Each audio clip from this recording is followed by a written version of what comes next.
മാനന്തവാടി നഗരസഭയിലെ പഞ്ചാരക്കൊല്ലിയിൽ ആദിവാസി സ്ത്രീയായ രാധയെ കൊലപ്പെടുത്തിയ നരഭോജി കടുവയുടെ വയറിൽ നിന്നും രാധയുടെ കമ്മൽ ഉൾപ്പെടുന്ന ലോഹഭാഗങ്ങളും തുണിക്കഷ്ണങ്ങളും കണ്ടെത്തി. ഇതോടെ രാധയെ കൊലപ്പെടുത്തിയ കടുവയാണ് ചത്തതെന്ന് സ്ഥിരീകരിക്കുവാൻ സാധിച്ചിട്ടുണ്ട്. പീലാക്കാവ് ഭാഗത്താണ് കടുവയെ ചത്ത നിലയിൽ കണ്ടെത്തിയത്. കടുവയുടെ കഴുത്തിൽ ആഴത്തിലുള്ള 2 മുറിവുകളുണ്ട്. കടുവയുടെ കാൽപ്പാടുകൾ പിന്തുടർന്നു പോയപ്പോഴാണ് കടുവ ചത്തുകിടക്കുന്നത് കണ്ടത്.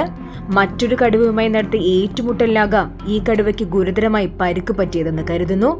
കടുവയെ കണ്ടെത്തിയ വനം വകുപ്പ് ഉദ്യോഗസ്ഥർ മയക്കുവെടിവെക്കുവാനുള്ള തയ്യാറെടുപ്പുകൾ നടത്തുമ്പോൾ കടുവ ചത്തിരുന്നു. കടുവയുടെ ശരീരത്തിൽ മുറിപ്പാട് എങ്ങനെയുണ്ടായി എന്ന് സ്ഥിരീകരിക്കേണ്ടതായുണ്ട്. അതുകൊണ്ട് പോസ്റ്റ്മോർട്ടം നടപടികൾ ഇന്നു തന്നെ നടത്തും. ദിവസങ്ങൾക്ക് മുൻപ് കാപ്പി പറിക്കാൻ സ്വകാര്യ തോട്ടത്തിലേക്ക് പോകുന്നതിനിടയിലായിരുന്നു രാധയെ കടുവ കൊന്നത്. മൃതദേഹം 100 മീറ്ററോളം കടുവ വലിച്ചു കൊണ്ടുപോയിരുന്നു. പകുതി ഭക്ഷിച്ച നിലയിലാണ് രാധയുടെ മൃതദേഹം കണ്ടെത്തുന്നത്.